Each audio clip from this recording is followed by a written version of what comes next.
Hello YouTube fans. Today is a momentous day. Today is March 22nd, 2011.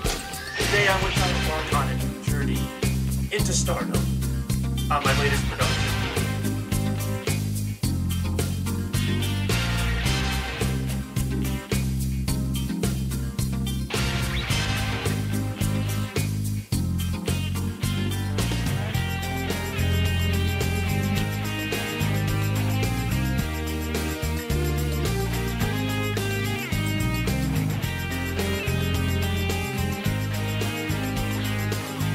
Well, my fans, we've reached the goal.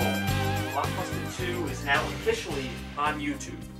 But where does it rank among Bobby Productions' greatest films? Well, that's up to you.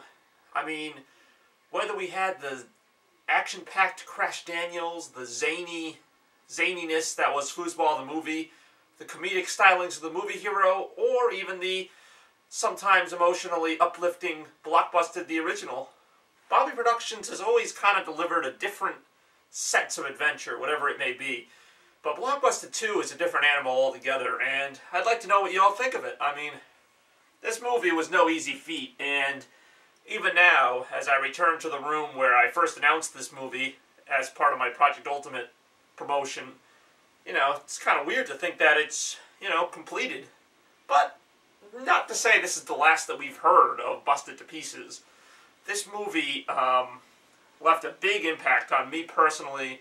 It really was the step forward that I wanted to make, making movies, and just to kind of give you guys a glimpse of what I'm capable of. I mean, if there ever was another movie, you can just imagine how great that would be too, because I've really stepped things up, You may remember my earlier works in 2008, the Movie Hero Trilogy, good stuff, but the camera angles weren't exactly cutting edge. I mean, the editing was fair. There was some audio here and there, but I mean, this movie is just so much different. You almost can't believe it's made by the same person.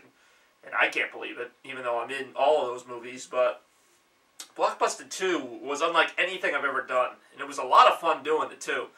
It got a little stressful at times. Anybody who knows me knows that. There were some times when I didn't think I'd finish it. There were times where things were just piling up. I was considering cutting scenes. I was considering just kind of rewriting the whole thing, but I never did that. I actually stayed with what I was working with. I kept all the scenes intact. I actually added a couple scenes. For example, the scene where Zach and the movie hero have kind of this cartoony chase sequence with the Pink Panther theme song. That wasn't in the original movie. It was just kind of a way to inject a little humor into it. And the same with the Terminatrix shooting scene, the one where I'm just kind of running around, running and gunning, and, this kind of inner glimpse at my robot action movie. That was kind of an added thing, just to kind of piece the action together. Because really, that's what I wanted to do. Like, apart, these scenes all seem kind of incongruent. They all kind of just, they're all different, You're taken to like a Western, then you're taken to a detective movie, then you're taken back to my real life, then you're taken to the past, the future. I mean, so it gets a little confusing, but what I wanted to do is, even though the movie is fragmented like this, and yes, that was done intentionally, even though there are really weird jumps in the movie, when you put it all together, it's a full story. But at the same time, you can still enjoy the pieces of the movie, but you just won't know what the hell's going on. So that's kind of what I did. Because this is a 2-hour movie. It's a huge movie. It's a huge time investment. I realize that. I realize that a lot of people aren't going to sit down and watch 128 minutes of the movie, but at the very least, maybe I can give a thrill to some people who just click on, part 5 and, just see, a scene or two. Maybe they'll even get interested and want to see more of it. But even if not, I tried to make every scene entertaining, assuming that every scene in the movie was the only scene that people were going to see. So whether I was working on scene 26, scene 28, scene 32, whatever I was working on, I pretended that that was it. That was just what people were going to see, and they weren't going to see any other scene in the movie. So given that, only a couple minutes to entertain whoever's watching it, how could I make every minute the best minute it could be? And that's what I did in Blockbuster 2.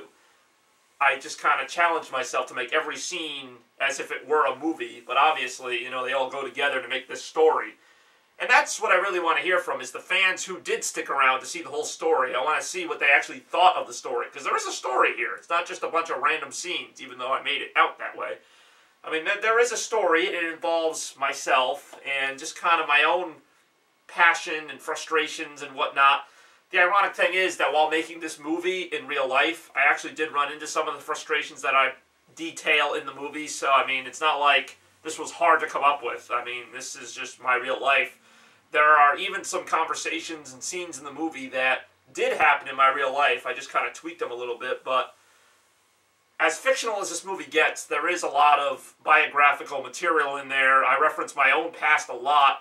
The scary part is there's some clips in the movie that I reference, and, like, I didn't film them for the movie. Like, they're just random clips, and I'm like, oh, remember when this happened? And, like, it just really happened. I didn't, like, make it up for the movie. So, I mean, I reference stuff as far back as 07, 08, and I use it in a 2011 movie. So it's kind of cool that I'm able to do that. Even 4 years later, I'm able to kind of bring back some of the old stuff and have it make sense. So, speaking of the old stuff, you know, bringing back Zach Masters in the movie hero was just an amazing experience. Believe it or not, I actually wanted there to be a battle between Zach and the movie hero in the first Blockbuster. I kind of liked that hero-villain relationship. I was like, how would my hero and villain interact with each other? But it didn't really make sense in that movie because there needed to be something at stake. That was what made it more emotional, more exciting, was that there was something at stake. So Blockbuster 2, I had the perfect storyline to do that. You know, I had the movie hero trying to stop Zach. I had Zach kind of trying to execute this evil scheme, kind of dealing with some guilt by the movie hero, so there was kind of like this give and take there, like was Zach truly evil? Who really knows? I kind of left his storyline open-ended on purpose. You'll notice he just kind of drifts away at the end of the movie.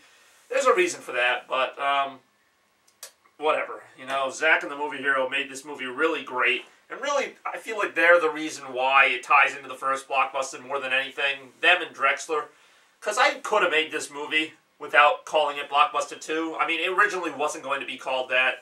It originally was going to kind of just involve either me or some other fictional character, maybe, you know, just somebody completely different, you know, kind of like going crazy and like seeing all these movie characters or something. You know, it didn't have to be blockbusted, but I decided it was the perfect time to do it, and I could set it in a time where it would make sense relative to the first Blockbusted.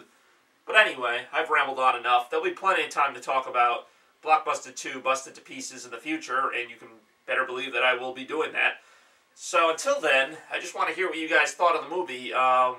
It is a 2-hour movie, you know, whether you watch the whole thing or not, I still want to hear from you, you know, if you liked a part of it, if you thought there was something that could be improved.